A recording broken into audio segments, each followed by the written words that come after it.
Il était une fois un petit singe qui s'appelait Raymond. Raymond était un petit singe joyeux, très aventurier et très coquin. Il s'amusait à sauter de branche en branche et il jouait toute la journée. Raymond devait aller à l'école aussi. Il avait plusieurs copains. Son papa et sa maman lui disaient souvent « Raymond, c'est très bien de s'amuser, c'est très important et tu le fais très bien. Mais il faut aussi que tu sois plus concentré, tu dois apprendre des choses, tu es à l'école. Nous voudrions avec ton père que tu fasses des grandes choses plus tard, mon petit Raymond. » « De grandes choses ? Quelles choses ? Moi, j'ai juste envie plus tard de sauter d'arbre en arbre. Il n'y a que ça qui m'amuse. Mais, mon petit Raymond, tu peux avoir un grand métier et découvrir le monde. Découvrir le monde ? Comment ça, découvrir le monde ? J'ai pas envie de découvrir le monde.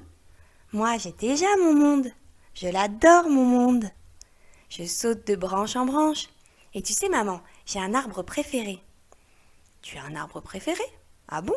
Mais ils se ressemblent tous. Ils sont tous pareils, les arbres. Et puis ils ne parlent pas. Pourquoi est-il ton préféré ? Parce que j'adore ces feuilles. C'est comme si elles me caressaient les joues. Et j'adore sauter. J'ai l'impression qu'il me fait rire. Comme si je l'entendais me parler et qu'il me faisait des blagues. C'est mon arbre préféré. Et même que tu sais quoi, maman ? Je lui confie tous mes secrets. Tous tes secrets, mon petit Raymond ? Toutes tes bêtises, tu veux dire plutôt. Mais pas du tout, ma petite maman. Je ne fais jamais de bêtises. D'accord, mon petit Raymond. Allez, dépêche-toi, il est temps d'aller à l'école. Mais maman... Allez, Raymond, il faut aller à l'école. Mais maman, je t'ai même pas dit. Raymond, qu'est-ce que je t'ai dit à l'instant ? Allez, va apprendre des choses à l'école. Tu me raconteras tout ça ce soir. Raymond partit ainsi, en sautant de branche en branche, malgré tout, jusqu'à l'école.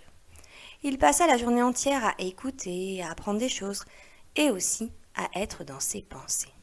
Un peu dans la lune, un peu en hauteur, comme s'il était accroché à son arbre préféré. Parce qu'il était déçu, Raymond. Il aurait voulu raconter à sa maman pourquoi cet arbre était son arbre préféré. Et pourquoi à cet arbre il lui racontait tous ses secrets.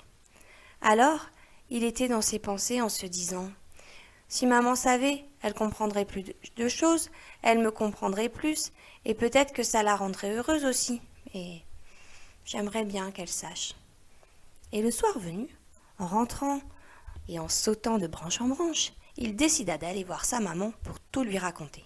« Maman... »« Oui, Raymond, c'était bien l'école aujourd'hui ? » ?»« Oui, maman, mais j'ai une histoire à te raconter. »« Ah oui ? Une histoire ? Tu as appris cela à l'école ? » ?»« Non, maman, c'est l'histoire de mon arbre. »« De ton arbre ? » ?»« Écoute, maman... » »« D'accord. » Et c'est ainsi que Raymond lui raconta pendant des heures et des heures l'histoire de son arbre préféré, son arbre à qui il confiait tous ses secrets. Cet arbre qui s'était retrouvé seul, par malchance, car toute sa famille avait été arrachée.